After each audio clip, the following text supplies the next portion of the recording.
Tik mazā pilsētiņā kā Sterlinga visi citu pazina, un tā tas bijis vienmēr.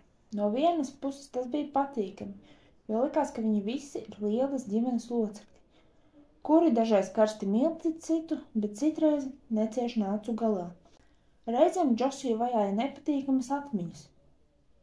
Gluži kā tagad, kad viņa kafejnīcā stāvēja rindā aiz Natālijas Zlenko, pārliecinātas lesbietes, kura reiz, kad viņas abas mācījās 2. klasē, uzaicināja Džosiju rotaļāties un beigās pierunāja viņu čurāt zālēnā mājas priekšā, kā to dara zēni. Vai tev prāts bija teikusi viņas māte, kad ieradās meitai pakaļ un ieraudzīja abas meitenes ar plikiem dībeniem notupušās pie narcišu dobas?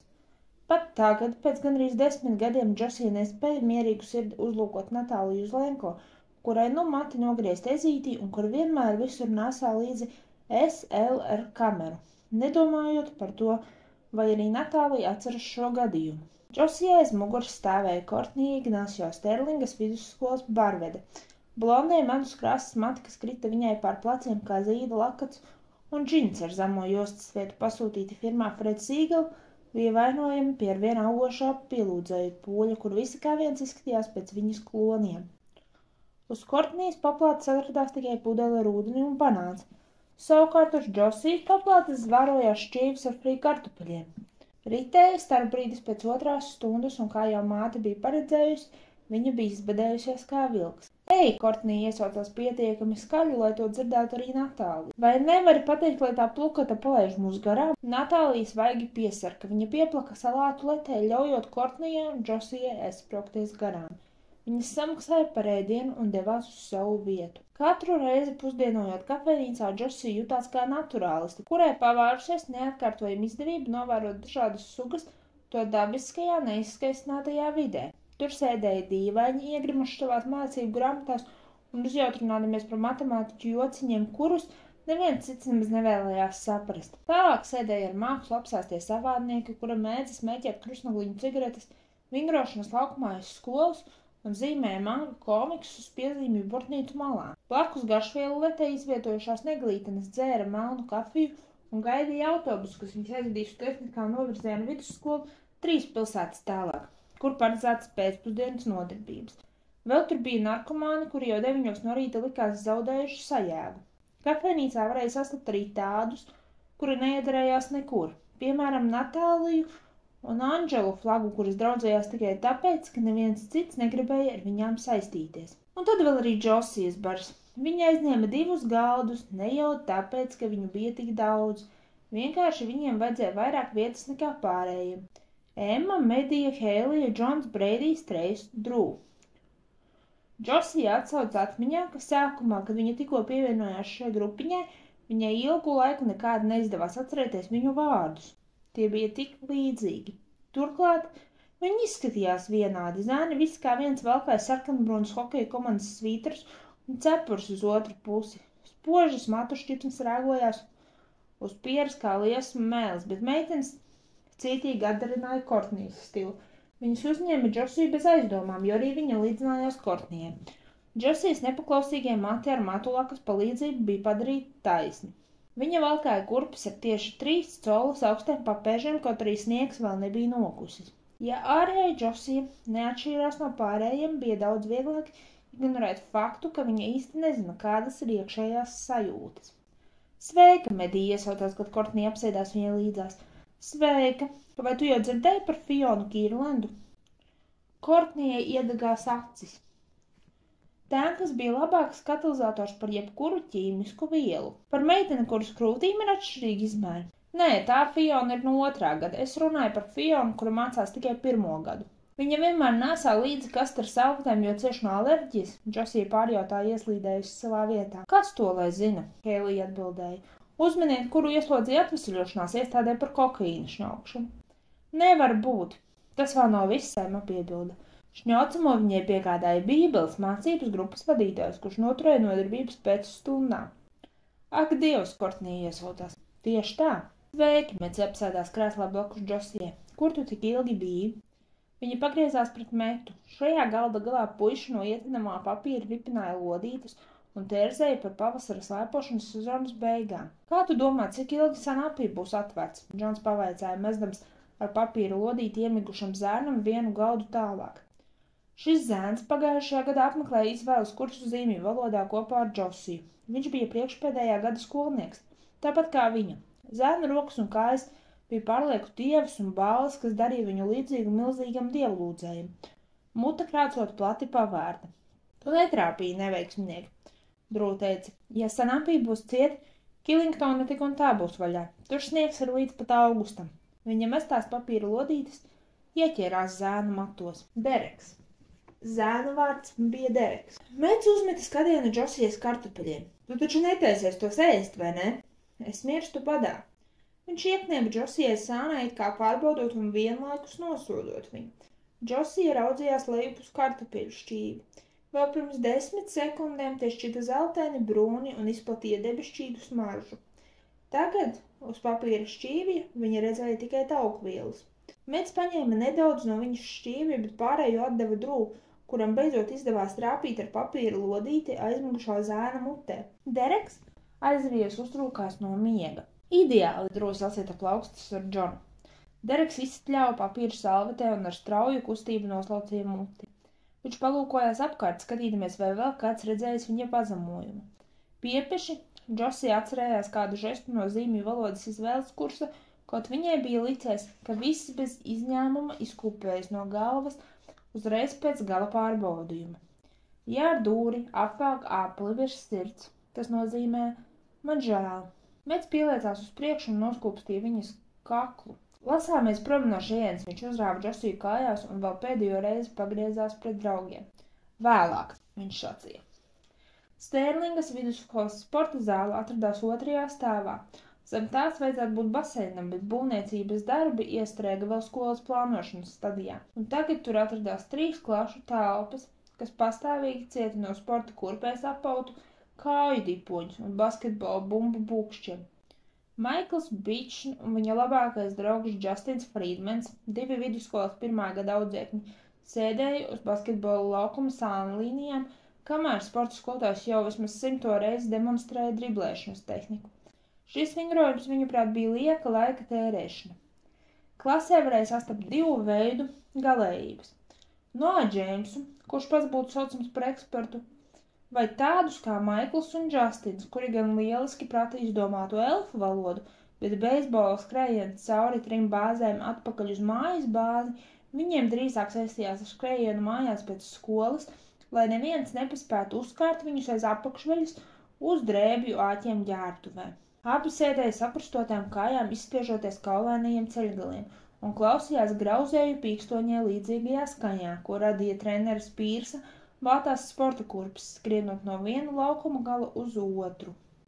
Lieku 10 zaļo, ka mani komandai izvēlēsies pēdējo, Justins nomurmināja. Kaut mēs varētu tikt prom. Maikls juta viņam līdzi. Varbūt mums paveiksies. Sāksies ugunsgrēka trauksmes mācības.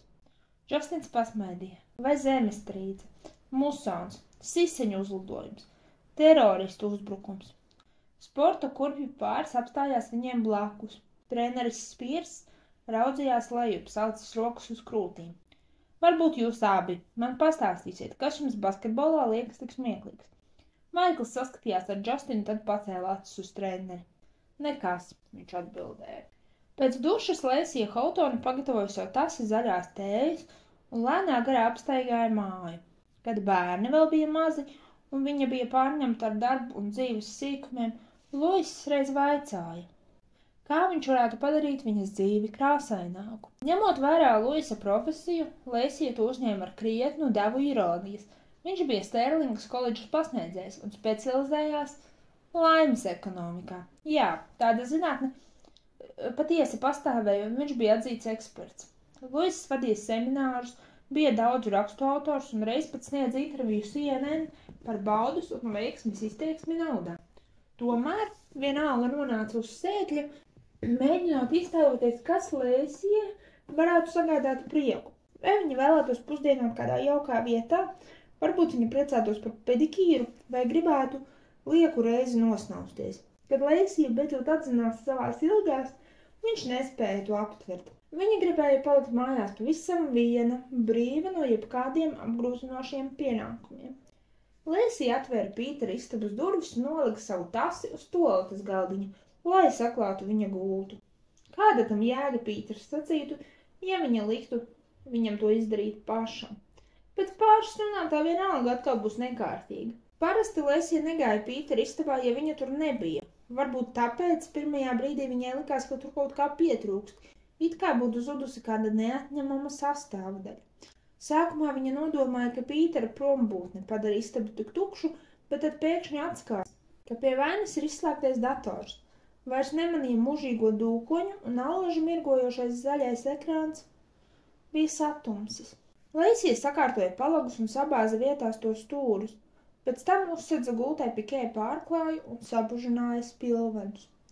Kad viss bija padarīts, viņa vēl brīdi ar smaidu uz lūpām uzkavējās uz Pītera istabas sliekšņa. Istaba izskatījās ideālā kārtībā. Zoja Petersone prātoja, kā tas būtu – skupstīties ar zēnu, kuram ir zobuskavas. Iespējams, tas varētu notikt jau tuvākajā nākotnē, un viņa sprieda, ka būtu prātīgi to iepriekš apdomāt, lai īstajā brīdī neapjuktu. Patiesībā viņa bieži vien kavējās domās, kā būtu skupstīties ar tādu pašu ortodontijas upuri kā viņa. Godīgi sakot, ko gan citu iesākt muļķīgajā matemātikas stundā, ja ne ļautu domām brīvi klejot. Makeiba kungs, kurš iztēlojās sevi par algebras Krisu Roku, mētāja ierastos jociņus. Tātad divi skolnieki stāv pusdienu rindā. Viens pagriežas pret otru un saka, man nav naudas, ko lai es tagad daru? Un viņa draugs atbild, 2x + 5. Zoja uzmet skatienu pulkstenim. Viņa ar acīm sekoja sekundžu rādītājiem, līdz pulkstenis rādīja tieši 9:50 minūtes un uztrūkās no savas vietas, lai pasniegtu Makeiba kungam caurlaidi. Ak tā, ortodontija, viņš skaļi nolasīja. Labi, Petersons jaukons, tikai paraugiet, lai viņš jums neaiztaisa muti uz visiem laikiem. Tātad draugs atbild 2x + 5. Binoms. Vai sapratāt? Nebūs nekādas maltītes? Zoja ar pūlēm uzstīvēja platos mugursomu un izgāja no klases. 10. viņai bija norunāts tikties ar mammu pie skolas, un tā kā autostāvvietā nevarēja atrast brīvu vietu, Zojai vajadzēs lekt braucošā mašīnā. Stunda vēl tikai pusē un gaitiņi bija tukši kā izslaucīti. Tajos atbalsojās katrs sīkākais troksnītis. Viņa jutās kā iesprostota vaļavēderā. Pirms aiziešanas Zoja vēl izmeta līkumu līdz galvenajiem birojiem, pieteica savu probūtni sekretārei un vēlāk, steigdamās ārā no skolas, gandrīz notrieca no kājām pretīmnācēju. Diena bija pietiekami silta, lai atvilktu vaļā jakas rāvēslēdzēju un domātu par vasaru un futbola nometni, un to, kā viņa jutīsies, kad beidzot drīkstēs noņemt zobuskavas. Ja Zoja skupstītos ar zēnu bez zobuskavām, vai viņa varētu nejauši ievainot viņas smaganus, uzspiežot pārāk stipri? Zoja bija pārliecināta, ka pēc tam, kad viņas dēļ kāds zēns zaudēs asinis, viņš turpmāk noteikti turēsies no viņas pa gabalu. Ja nu arī viņam būtu zobuskavas, gluži kā tam gaišmetainajam zēnam no Čikāgas, kurš pavisam nesen pārcēlās uz šejieni un angļu valodas stundās sēdēja viņai priekšā. Nebija jau tā, ka viņš Zojai īpaši simpatizētu, lai gan reiz bija pagriezies, lai padotu viņai mājas darbu un noturēja to rokās kādu drusciņu par ilgu. Vai viņi sāķētos kopā gluži kā divi iestrēguši zobrati un galu galā nokļūtu slimnīcā, un cik pazemota tad viņa justos? Zoja pārlaida mēli nelīdzinējai metāla ierīcē savā mutē. Varbūt viņa varētu uz laiku patvērties klosterī. Nopūtusies viņa pievērsās satiksmē, raudzīdamās vai starp mašīnām, kas traucās viņai garām, kā nebeidzamā kongadējā, nav manāms mammas zaļais Explorer. Un tad atskanēja sprādziens. Patriks sēdēja policijas mašīnā ar izslēgtām bākulnīm, gaidot luksafora zaļo signālu un pagriezienu uz automaģistrāli. Viņam blakus uz pasažieru sēdekļa atradās papīra maisiņš, kurā bija ielikta pudelīte ar kokaīnu.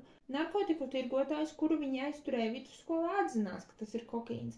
Tomēr Patrikam tik un tā vajadzēja izniekot pusi dienas, lai nogādātu narkotikas štata laboratorijā, kur kāds baltā uzsvārcī apstiprinās to, ko viņš jau zināja. Viņš nervozi grozīja dispečeru radiopogu, kad pēkšņi izdzirdēja, ka uz vidusskolu izsaukt ugunsdzēsēju. Eksplozijas dēļ. Varbūt uzsprādzis boileris. Skolas ēka bija pietiekami veca, lai sāktu izjukt pa daļām. Viņš mēģināja atsaukt atmiņā, kur Sterlingas vidusskolā atrodas boileris, cerēdams, ka šajā negadījumā nav cietušo. Šāvieni. Luksusforā iedegās zaļā gaisma, tomēr Patriks nekustējās. Apšaude Sterlingā bija pietiekami reta parādība, lai viņš pilnībā koncentrētos uz balsi dispečera radio gaidot paskaidrojumu. Vidusskolā. Sterlingas vidusskolā. Dispečers ātri bēra vārdus, balsī jautās iepriekš nedzirdēta spriedze. Patriks apgrieza mašīnu un ar ieslēgtām bākugunim traucās skolas virzienā. Radio trauksmēni pārraidīja citas balsis. Policisti ziņoja par savu atrašanās vietu pilsētā. Dežūrējušais skolas uzraugs centās sazināties ar cilvēkiem un lūdza palīdzību Hannoverē un Libānā. Daudzas balsis savijās kopā muģeklī, traucējot cita citai. Tāpēc tika pateikts reizē viss un nekas. Signāls 1000, dispečers teica, signāls 1000. Savas detektīva karjeras laikā Patriks tikai 2 reizes bija dzirdējis šo paziņojumu. Pirmo reizi tas notika Menā, kad kāds alimentu nemaksātais paņēma policistu par ķīlnieku. Otrā reize bija Sterlingā, kad tika ziņot par bankas laupīšanu, kas beigās izrādījās viltus trauksme. Signāls 1000 nozīmēja, ka visiem, izņemot dispečeru, nekavējoties jāatstāj radio. Tas nozīmēja, ka runa nav par ierasto policijas rutīnas darbu. Tas nozīmē dzīvības un nāves jautājumu. Skolā valdīja hauss. Skolēni pūles brāzās ārā no ēkas, pa ceļam sabradājot ievainotos. Pie augšstāva loga stāvēja kāds zēns, viņš turēja rokās pašdarinātu plakātu ar uzrakstu palīdziet mums. 2 meitenes apskāvušās šņukstēja. Asinis pie skolas bija iekrāsojušas sniegu sarkanu. Vecāku drūzmēšanās pārauga satrakotā daudzgalvainā barā, kas skandēja pazudušo bērnu vārdus. Haoss visapkārt, televīzijas kamera filmē cilvēku sejas tūplānā, ātrās palīdzības mašīnu trūkums, policistu trūkums. Turklāt nebija nekāda rīcības plāna gadījumam, kad labi pazīstamā pasauli pēkšņi sašķīst gabalos. Patriks steigā atstāja mašīnu stāvam pa pusē uz ietves un paķēra savu ložu necaurlaidīgo vēstu. Adrenalīns jau pulsē viņa dzīslās, ietinot pasauli tādā kā vieglā migliņā un sāsinot uztveri. Viņš ieraudzīja komandieri Ororku, kurš stāvēja drūzmā ar megafonu rokā. Mēs vēl nezinām, ar ko mums ir darīšana, komandieris sacīja. SUV jau ir ceļā uz šejieni.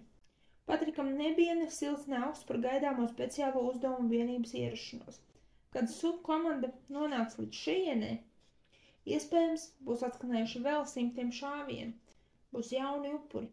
Viņš izvilka no maksas savu ieroci. Es iešu iekšā. Ko pie vēlna tu dari? Tas ir pretrunā ar protokolu. Šādām reizēm nav nekāda sasodīta protokola, Patriks atcirta. Vēlāk varēsiet man atlaist. Traukdamies augšu pa skolas kapnēm, viņš pa ausu galam izdzirdēja, ka vēl 2 patruļas policisti atsakās pildīt komandiera pavēles un pievienojas viņam. Patriks lika viņiem doties katram savā virzienā un pats atgrūda dubultdurvis, steigdamies garām skolēniem, kuri grūstījās cenšoties pēc iespējas ātrāk tikt ārā. Ugunsgrēka trauksmes sirēnas skanēja tik skaļi, ka Patrikam vajadzēja ieklausīties, lai dzirdētu šāvienus. Viņš saķēra garām skrienošā zēna jakas stūri. Kurš tas ir, viņš kliedza? Kurš šauj? Zēns mēma papurināja galvu un izrāvās viņam no rokām.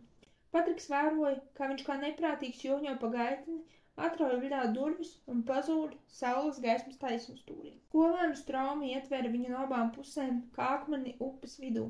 No kaut kurienes izplatījās dūbi. Viņa acis stūrstēja. Patriks izdzirdēja vēl vienu šāvienu stakātā un apspieda vēlami akli skriet to virzienā. Cik viņu ir? Viņš uzsauca meitenei, kas traucās viņam garām. Es nezinu. Kāds zēns viņai blakus pagriezās un paraudzījās uz Patriku, svārstīdamies starp dabisko tieksmi bēgt, ko kājas nes, un vēlmi dalīties savās zināšanās. Tas ir kāds zēns. Viņš šauj uz visiem pēc kārtas. Tas jau bija pietiekami daudz. Patriks sāka laust sev ceļu kā lasis, kas peld pret straumi. Uz grīdas mētājās mājas darbi, zem papēžiem šņirkstēja patronu čaulītes. Griestu paneļi bija sašauti, zemē sabrukušos cilvēku ķermeņus klāja smalku pelēku putekļu kārtiņu. Patriks par to visu nelikās zinis un ignorēja lielu daļu no viņam mācītā. Skrēja garām durvīm, aiz kurām varētu slēpties noziedznieks. Nepievērš uzmanību istabām, kuras vajadzētu pārmeklēt, tikai skrēja uz priekšu ar ieroci rokā ar katru ādas colu, jūzdams savus mežonīgos sirdspūkstus. Vēlāk viņam atmiņā atausīs citi skati, kam uz vietas viņš nepievērsa uzmanību.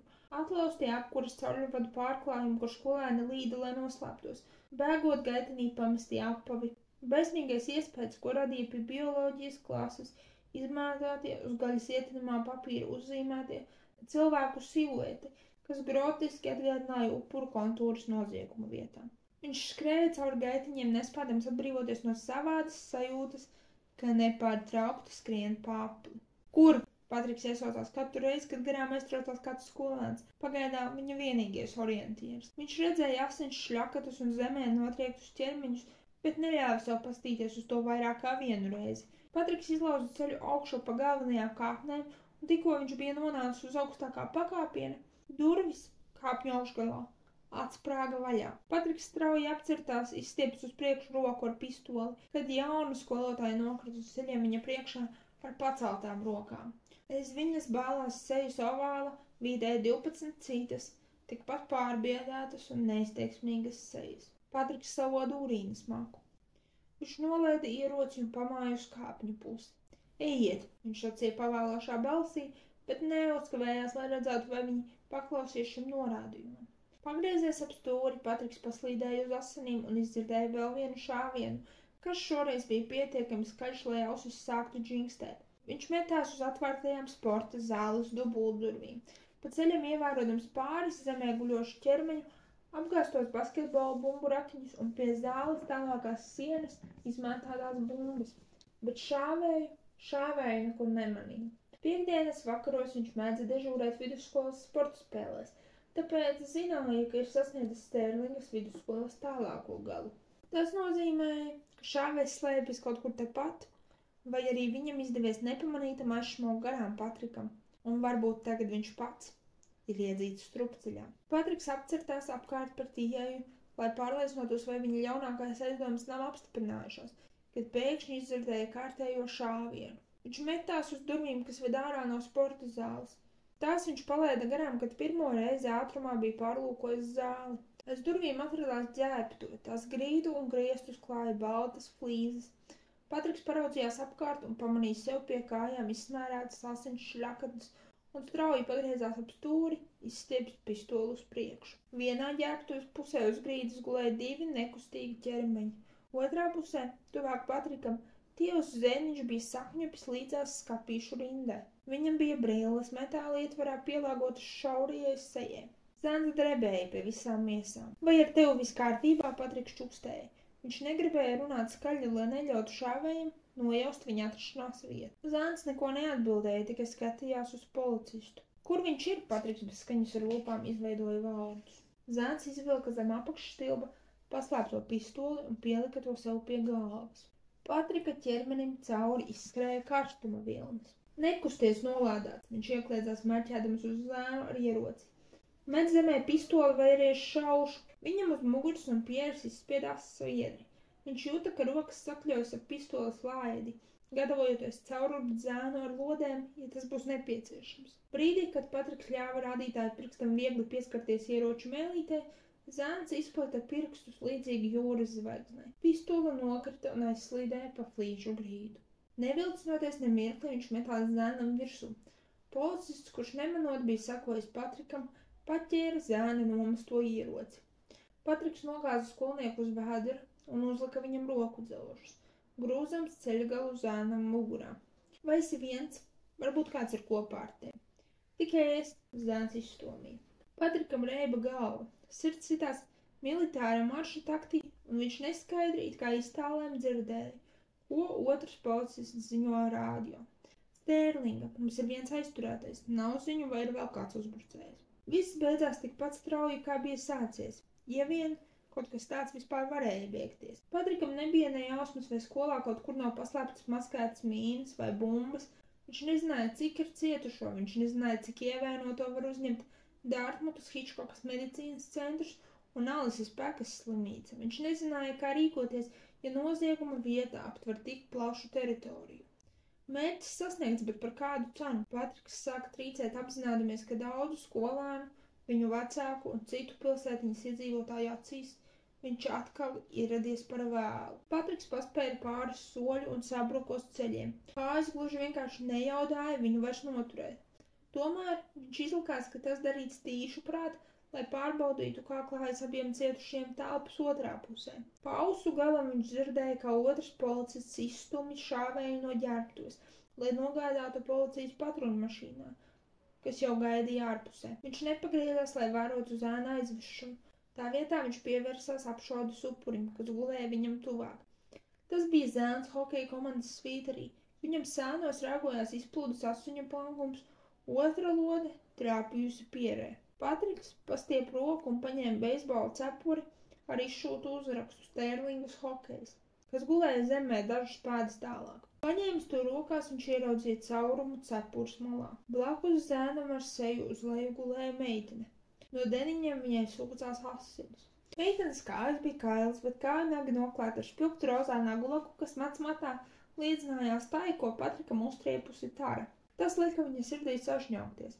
Šī meitene, tāpat kā viņa krustmeita, viņas brālis un miljoniem citu Amerikas bērnu, šorīt piecēlās no gultas un devās uz skolu, neko nenojaušot par draudošajām briesmām. Viņa uzticējās visiem pieaugušajiem un skolotājiem, uzskatījama, ka tie rūpējas par viņas drošību.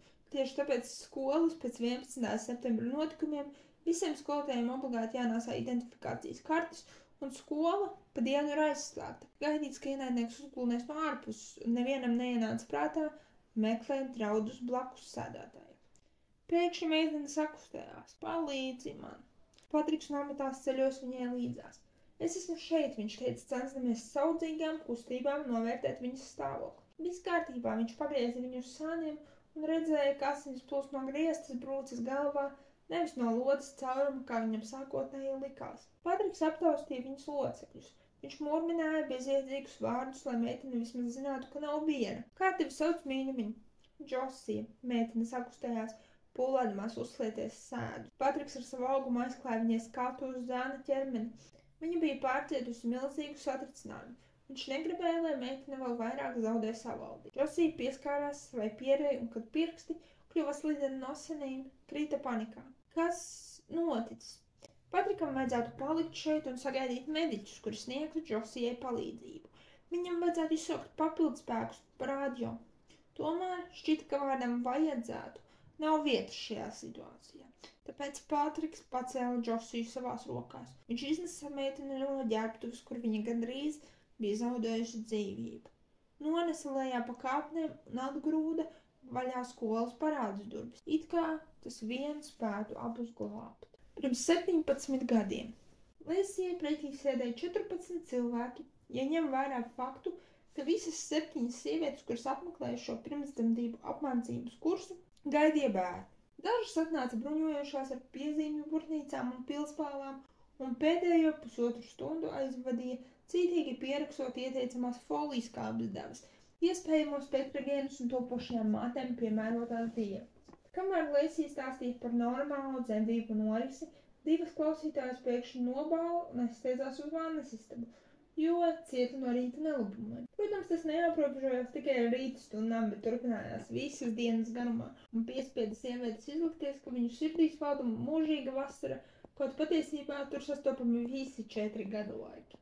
Lēsija jutās noguris, kopš viņa pati atgriezās no dzemdību atvaļinājuma, bija aizvērtējusi tikai nedēļu un šķita netaisni, ka gadījumā, ja viņa nebija nomodā visu nakti sava bērna dēļ, viņiem vajadzēja strādāt, lai palīdzētu nākt pasaulē citas sievietes bērnam. Lēsijai sāpēja krūtis, nepatīkams atgādinājums, ka atkal nepieciešams noslaukt pienu, lai rīt atstātu to Pītera auklē. Tomēr Lēsija pārāk mīlēja savu darbu, lai atteiktos no tā pavisam.